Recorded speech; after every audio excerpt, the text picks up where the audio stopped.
Boa tarde, gente. Gostaria de fazer uma breve introdução sobre o NIC-BR.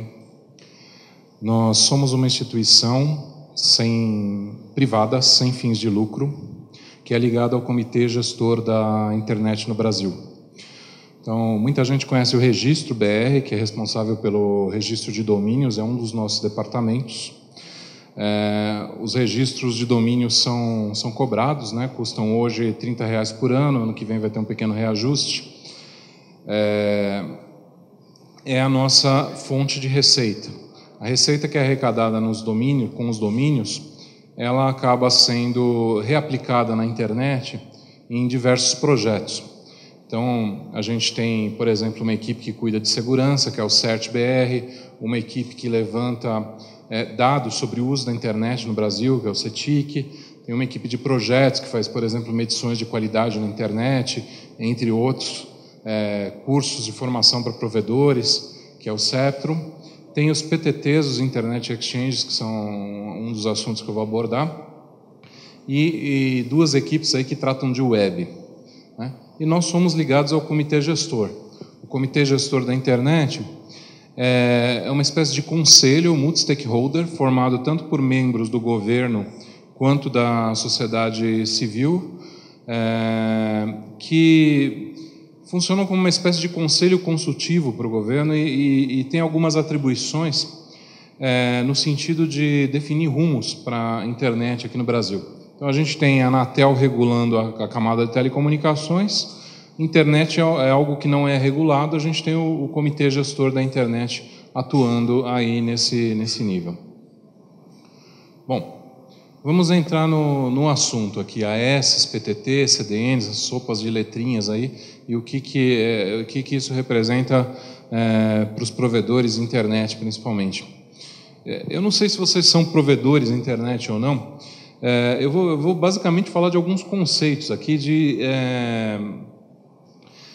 que são, vamos dizer assim, como a internet, como a infraestrutura da internet está organizada de um ponto de vista técnico e como alguns elementos dessa organização hoje são importantes justamente para a gente conseguir trabalhar com baixos custos e com qualidade, né, nos provedores, principalmente. Então, vamos falar de sistemas autônomos, depois de CDNs, depois um pouquinho sobre PTTs e o IXBR, que é o nosso modelo de PTTs aqui no Brasil, e um pouquinho sobre o projeto OpenCDN. Então, assim, talvez você já tenha ouvido falar que a internet é uma rede de redes, né? Muitas definições colocam a internet dessa forma. E se a gente dividir a internet, vamos dizer assim, for dividindo as redes até chegar numa unidade mínima, né? Essa unidade mínima seria o que a gente chama de sistema autônomo. Que raio que é um sistema autônomo? É uma empresa que tem uma gerência própria, uma empresa ou uma entidade, pode ser uma entidade do governo, uma universidade, não necessariamente uma empresa com fins de lucros, né? Uma instituição que tem uma rede sobre uma mesma gerência, vamos dizer, técnica e administrativa, né? É uma rede que usa alguns padrões, alguns protocolos específicos, como, por exemplo, um protocolo chamado BGP, para conversar com outras redes, né? Além de alguns outros detalhes aí. Então, a internet hoje é formada por mais ou menos umas 50 mil redes independentes, que de alguma forma colaboram entre si. Pode ser com relações comerciais, né? Um é um provedor que é fornecedor para um outro, pode ser com relações colaborativas mesmo, de ajuda mútua, mas de alguma forma 50 mil redes, instituições diferentes, sob gerências diferentes, técnica e administrativa, se conversam para formar a internet. Como que você poderia, agora assim, de um ponto de vista aqui acadêmico, puramente teórico, vamos raciocinar um pouquinho, como que você poderia conectar 50 mil redes diferentes? Não dá para fazer algo desse tipo. Não dá para conectar cada uma dessas redes a todas as outras redes. Isso seria impossível, né? Seria exponencial, quadrático. Você precisaria de 50 mil vezes 50 mil fibras óticas diferentes para fazer a conexão de todo mundo com todo mundo, isso espalhado pelo mundo inteiro. Isso seria completamente impossível. Então, o que poderia acontecer? Ainda olhando de um ponto de vista assim, puramente teórico. Uma empresa poderia ter a ideia e falar, olha, eu vou fazer o meio de campo, eu vou ser uma espécie de concentrador e vou oferecer esse serviço de conexão para todo mundo. Então, uma empresa podia ter a ideia de, olha, eu vou montar uma rede global, uma rede enorme, e eu vou ser o grande provedor internet do mundo, vou oferecer esse serviço para todos os outros provedores, para todas as outras redes, eu vou ser uma espécie de broker global da internet. O problema, ou não problema, mas a situação é que se alguma empresa tenta fazer isso, e se isso parece viável para alguma empresa, mais de uma, se é viável para uma, vai ser viável para mais de uma, vai ter concorrência. E isso, de fato, acontece globalmente. Existem essas empresas que têm redes globais, redes muito grandes, que abordam vários países, existem. São os chamados Tier 1 na internet. Então, a gente tem, por exemplo, a Level 3, a gente tem a, sei lá, Verizon, a Tios, a AT&T, tem N empresas que têm backbones gigantes, que abarcam diversos países, às vezes diversos continentes diferentes, né? E elas se conversam. Como que elas se conversam? Elas podem se conversar ou com ligações privadas entre si, que a gente chama de peering, ou através de algum ponto neutro, que é algum data center que não seja de nenhuma delas, onde elas fazem uma ligação nessa topologia estrela, mais do que uma chega lá naquele mesmo lugar e todas se conversam por esse ponto. Então, isso daqui é um Internet Exchange, é um ponto de troca de tráfego, é um ponto de concentração, um ponto de conexão neutro, onde diversas empresas diferentes podem chegar para se conectar. E isso começou surgindo para conectar essas grandes empresas, mas hoje tem um escopo muito, muito maior do que isso. Hoje, esses pontos de troca de tráfego conectam empresas de todos os tipos, todos os tamanhos. Então, vamos andar um pouquinho para frente. É claro, deu uns defeitinhos aqui no desenho, mas é claro que se isso funciona a nível global, você ter essas empresas que funcionam como concentradores, que oferecem serviços para dezenas ou centenas de outras empresas, isso também pode funcionar a nível regional. Você pode imaginar um cara que fala, vou montar um backbone aqui no Brasil inteiro e eu vou ser o grande provedor internet do Brasil, e daí vão aparecer 2 ou 3 concorrendo com ele, ou algo assim. E você pode pensar isso no nível de uma cidade, ou em outros níveis. Quer dizer, você tem aqui a internet organizada de um jeito fracamente hierárquico, né? Mas você tem os grandes provedores Tier 1, você tem alguns provedores médios, regionais, e você tem os menores, ali, e as redes usuárias. E tem um outro elemento muito importante hoje, vamos dizer, na infraestrutura da internet, que alguns anos atrás a gente poderia ignorar isso, hoje já é completamente impossível, que são as redes de distribuição de conteúdo, são as CDNs. O que é a CDN? O que é uma CDN? Né? Antes você tinha um site, você tinha um servidor, onde você tinha o conteúdo lá daquele site, naquele servidor específico que estava num data center específico, e todo mundo que ia acessar aquele conteúdo acessava ali, né? Hoje isso não funciona mais, principalmente para os conteúdos mais acessados, para os grandes conteúdos, eles estão distribuídos em vários servidores, em vários data centers, em vários países diferentes, né? Se montam você pode ter empresas especializadas em fazer essa distribuição de conteúdos para terceiros, ou você pode ter empresas que elas próprias são responsáveis pelo conteúdo e elas montam as suas próprias redes de distribuição. Então elas vão montando como que espelhos daquele conteúdo, cópias, réplicas, caches daquele conteúdo, e o usuário sempre vai acessar o conteúdo do local mais próximo, do lugar mais perto dele, né? E por que essas redes são importantes hoje? Bom, porque sem elas você teria uma utilização, uma necessidade de banda muito maior na internet. Você vê que se você faz uma réplica do conteúdo num servidor, num lugar que está mais próximo ao usuário, e um grande número de usuários acessa aquele conteúdo dali, isso funciona como uma espécie de multiplicador de banda. Você alimentou aquilo lá uma vez e aquilo alimenta diversos usuários diferentes. Se o usuário estivesse buscando conteúdo no lugar original, diversos usuários diferentes teriam que vir buscar aquele mesmo conteúdo. Então você teria a necessidade de banda, o tamanho do tubo para transportar esse conteúdo teria que ser muito maior, né? Então as CDNs, elas fazem o conteúdo, fazem a internet parecer mais rápida para o usuário e fazem o custo baixar, no geral e especificamente para os provedores.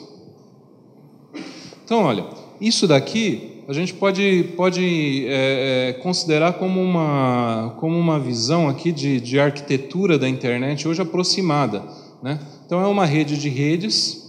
Essas redes a gente chama de sistemas autônomos.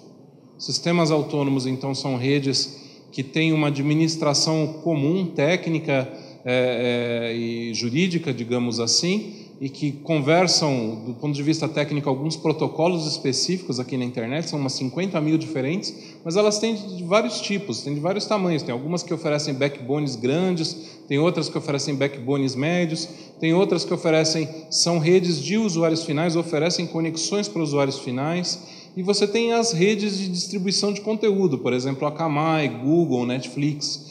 E os Internet Exchanges, que são pontos onde essas redes diversas, de diversos tamanhos diferentes, vêm e se conectam em topologia de estrela para trocar o conteúdo entre si, para fazer a interligação entre elas, né? De forma que você encurta caminhos, né? Então, um caminho natural é um provedor contratar outro provedor, que contrata outro provedor para chegar em algum lugar na internet. Um outro caminho é o provedor se conectar a um Internet Exchange, né? E nesse Internet Exchange tem outros diversos provedores conectados, de diversos tamanhos, e tem também empresas fornecedoras de conteúdo. E daí fica muito interessante, porque quando você tem um provedor que tem usuários aqui que estão interessados em acessar conteúdo, e o provedor quer entregar esse conteúdo para o usuário, é a função dele, né? E tem outra empresa que tem os conteúdos, que quer vender aquele conteúdo, vender o acesso, fornecer o acesso para o usuário, né? E está ali querendo entregar o conteúdo. Daí você conecta esses dois no mesmo lugar, né? Fica muito interessante para os dois lados. Fica barato para o cara que quer distribuir o conteúdo e fica barato para o cara que está conectando os usuários na internet. Então, os PTTs hoje, os Internet Exchanges hoje, eles são uma solução muito importante, aí, tanto do ponto de vista técnico, de melhorar a velocidade,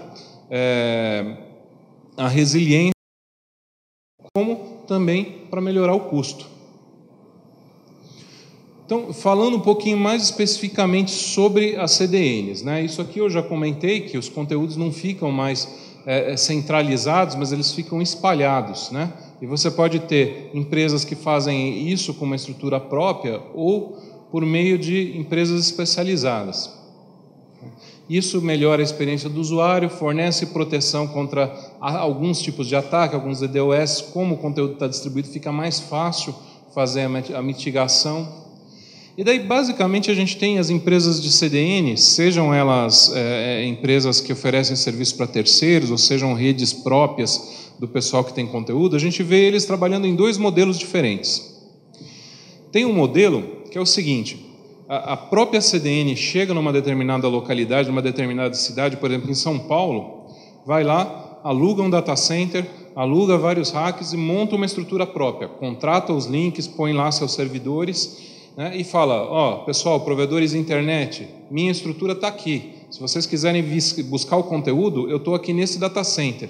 Ou então a CDN vai e conecta esses servidores no Internet Exchange e fala: pessoal, provedores, eu estou aqui no Internet Exchange, no PTT Metro de São Paulo, por exemplo, no XBR em São Paulo, né?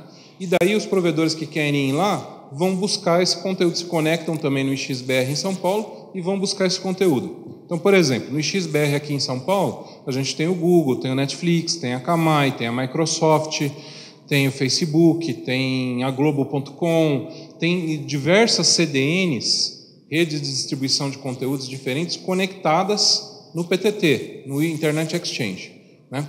E elas fazem isso, elas investiram dinheiro próprio, vamos dizer assim, tanto CAPEX quanto OPEX. Elas fizeram tanto investimento para os servidores, para a estrutura que está ali, quanto o operacional, é todo delas, né? E elas disponibilizam ali o conteúdo.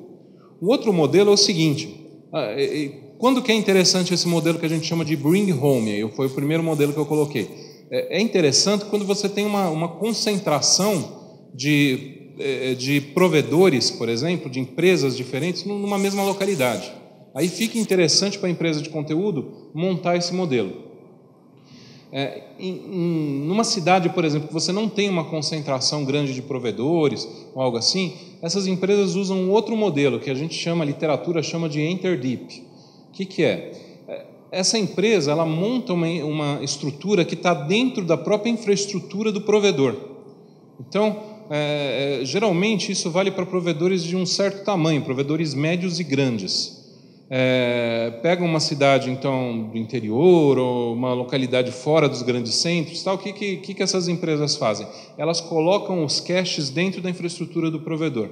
O provedor geralmente é um acordo que é bom para as duas partes. Então o provedor procura essa empresa, fala assim: olha, Google, olha, Netflix, meus usuários acessam muito vocês aqui, tem muito tráfego meu com você. O Netflix, o Google fala: tá, eu vou pôr um servidor aí dentro da sua estrutura. Você me fornece rack, você me fornece energia elétrica, você me fornece banda internet para alimentar o meu conteúdo, você me fornece ar-condicionado, segurança, escambau, e eu te dou o servidor para pôr aí dentro. Te empresto o servidor aí dentro e fica dentro da tua rede. Então, nesse modelo, a CDN entra com o servidor, entra com, vamos dizer assim, com o CAPEX, com parte do investimento, mas todo o OPEX, todo o operacional fica por conta do provedor. Ainda assim, muitas vezes é vantagem, na maior parte das vezes é vantagem para o provedor. Por quê? Porque o conteúdo vai estar ali dentro da rede dele, o usuário vai perceber aquilo lá, vai perceber um aumento de qualidade tremendo, porque aquele conteúdo vai chegar mais rápido, vai chegar, sei lá, no caso do Netflix, do YouTube, o cara vai conseguir ver vídeos com uma banda maior, né? Então ele vai perceber uma diferença de qualidade. E vai cair o custo, porque o que ele está gastando com infraestrutura, mas ele está economizando banda internet, porque aquele cache tem uma espécie de fator multiplicador. Ele alimenta aquilo com uma determinada banda, só que aquele conteúdo que foi colocado lá uma vez serve múltiplos usuários diferentes, né? Então, geralmente é um modelo que serve para os dois lados. Agora, qual que é o problema desse modelo aí? O problema desse modelo, aliás, qual é o problema dos dois modelos em conjunto? O problema é o seguinte: o primeiro, ele só compensa quando você tem uma concentração muito grande de provedores em um determinado lugar, tal. Ele exige um investimento muito alto por conta da CDN.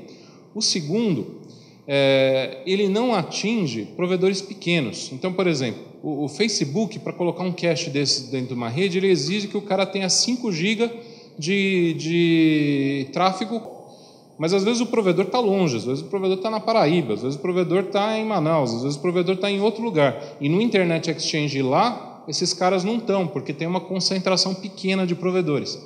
Então o provedor pequeno fica mal atendido, né? E isso é ruim tanto para o cara que quer distribuir conteúdo, quanto para o provedor, quanto para o usuário. É ruim para todo mundo. Bom, então isso é um modelo que tem hoje, é um modelo que é bom, que funciona, né, que é super importante para a infraestrutura da internet, mas que tem as suas limitações, as suas imperfeições. Ele não atende todo mundo, né? Eu vou voltar um pouquinho, falar do sistema autônomo. Aqui, daí a gente amarra as duas coisas aqui, falando de um projeto que a gente tem. Então, esse pedaço aqui da apresentação eu estou direcionando para caso tenha algum provedor aqui que não seja sistema autônomo, ou algum cara que tem uma rede de uma complexidade grande já e não seja um sistema autônomo. É diferente você ser um sistema autônomo na internet e você não ser. Se você não é um sistema autônomo, você não tem IPs próprios, você tem os números IPs dados pelo seu provedor, e isso te obriga a usar NAT, usar endereços privados. Isso dificulta a sua redundância. Você consegue fazer redundância com aquele mesmo provedor, Fazer com 2 diferentes é difícil, porque cada um vai te dar números IPs diferentes. Dá para fazer? Em alguns casos dá, mas se você quiser rodar servidores aqui dentro, você vai ter que escolher, ou uso o endereço desse cara ou uso o endereço do outro cara. Então é difícil fazer redundância. Um sistema autônomo é um cara que tem política de roteamento própria, ou seja, ele tem mais do que um caminho para chegar na internet. Por exemplo, 2 provedores, 2 caminhos. E ele tem IPs próprios, numeração própria. Ele vai lá no registro BR e pede, eu quero meu bloco IP. Me dá um /22, aí 1000 IPs, por exemplo. Isso facilita a redundância, né? E facilita, inclusive, trocar os provedores. Aqui, se esse cara está muito caro, você quer trocar por um terceiro, por um provedor C, os seus números IP dos seus servidores aqui, dos seus usuários, não mudaram, né? Você tem a sua própria numeração. Então, para um provedor internet, por exemplo, é muito importante ser um sistema autônomo. E ser um sistema autônomo possibilita, além dessa facilidade de redundância, de ter mais do que um caminho para a internet, de você ter os IPs próprios, possibilita que você se conecte diretamente a essas estruturas que eu comentei antes, os Internet Exchanges, e fale diretamente, faça peering, né? Faça troca de tráfego com um outro cara que é um sistema autônomo também. Que raio que é troca de tráfego? Aqui em cima eu tenho uma relação comercial. Esse cara está pagando para esse cara para levar os pacotes aqui dos usuários para o resto da internet e para trazer de volta as respostas, ou o que seja, né? Aqui é assim, esse cara aqui está falando assim, olha, para esse, você pode acessar os meus usuários e os meus servidores. E esse cara aqui está falando para esse, o S1 está falando para o 2, você também pode acessar os meus usuários e os meus servidores. Um acessa a rede do outro diretamente por aqui. Isso chama peering, ou troca de tráfego. E isso, normalmente, dentro dos PTTs é uma relação colaborativa, né? Um não cobra do outro, porque é vantagem para os dois. E isso é especialmente verdade, como eu falei antes, quando um desses caras, por exemplo, conecta usuários e outro desses caras conecta serviços, servidores, por exemplo, um órgão do governo que tem aqui os serviços ao cidadão na rede dele, ou é um Netflix que tem aqui os serviços para os usuários dele. Então esse cara quer entregar os vídeos, ou quer entregar o serviço para o cidadão, esse cara aqui quer usar o serviço. Então é uma relação muito interessante, vantajosa para os dois, e onde não há sentido muitas vezes em haver cobrança de parte a parte, simplesmente porque ela é vantajosa para os dois lados, né? Então, isso daqui, esse tipo de estrutura na internet hoje, eu diria que a conta, tanto técnica quanto financeira de muitos provedores não fecharia se não fosse esse tipo de estrutura, né? Isso daqui é importantíssimo, porque as conexões diretas entre as redes trazem maior velocidade, né? Trazem maior resiliência e trazem menor custo para a internet. Tá? Então, se alguém aqui é provedor ainda e não é um sistema autônomo, é algo para se pensar muito, né? Eu vou pular aqui alguns slides, porque a gente está no finalzinho da palestra, mas eu vou pular então a algumas partes que a gente dá alguns detalhes de funcionamento dos Internet Exchanges, para falar um pouquinho de um projeto relacionado aos Internet Exchanges e a CDNs que a gente está tocando. Então, qual que é esse projeto? A gente tem aqui no Brasil, hoje, 26 Internet Exchanges diferentes, espalhados pelo território nacional. São basicamente data centers, onde você tem lá suítes, onde diversos provedores diferentes vão lá, se conectam para fazer essa troca de tráfego. Várias empresas diferentes, não só provedores, empresas que fornecem conteúdo, empresas do governo, universidades, né, se conectam para fazer essa troca de tráfego. O problema é que, apesar da gente ter essa estrutura montada e toda espalhada, ela é muito concentrada, em termos de usuário, em termos de tráfego, em São Paulo. Então, a gente tem mais ou menos 80% do tráfego, né, se a gente somar o tráfego dessa aqui, que está 25, acho que eu esqueci de atualizar esse slide, são 26. Se a gente somar o tráfego de todas, 80% vai estar em São Paulo. Só São Paulo representa 80% do total. Isso é muito, né? Então, isso por um lado é natural, porque quando você tem um lugar onde você começa a concentrar muitos provedores, isso fica atrativo para, por exemplo, as CDNs, os caras que têm conteúdo se conectarem ali. E se os caras que têm conteúdo se conectam ali, fica atrativo para outros provedores se conectarem ali. Quer dizer, o PTT é um negócio que quanto mais gente conectada tem, mais interessante fica para outros se conectarem. É tipo uma bola de neve, né? Ele chega num determinado momento que ele começa a crescer quase que sem parar. Então isso aconteceu com São Paulo, isso está acontecendo com o Rio de Janeiro, talvez aí com o Rio Grande do Sul, com o Paraná, Fortaleza está parecendo que quer começar a acontecer algo assim por lá, tem lá a abertura de cabos submarinos, alguns fatores que estão levando a isso, né? Outros não têm isso, outros, na verdade, eles acabam ficando na sombra, né? Por quê? Muitas vezes um provedor, por exemplo, lá da Bahia, ele prefere vir e se conectar em São Paulo do que se conectar na Bahia, no PTT da Bahia. E daí é complicado, porque daí você tem um usuário lá em Salvador que vai acessar o site da prefeitura e o pacote de dado vem até São Paulo e volta, né, para chegar lá. Isso não está certo. Alguém está pagando a conta dessa ligação de longa distância. Isso está escondido no custo de internet de algum jeito, mas alguém está pagando. É um circuito que está sendo usado, né? Então, o ideal é que você tenha as conexões locais. O ideal é que o conteúdo esteja mais espalhado. Então, uma coisa que a gente está... esse mapinha aqui mostra a concentração, mostra, por exemplo, da onde vêm as redes que estão conectadas no PTT em São Paulo. Então, tem gente vindo conectado do Piauí, do Maranhão, né?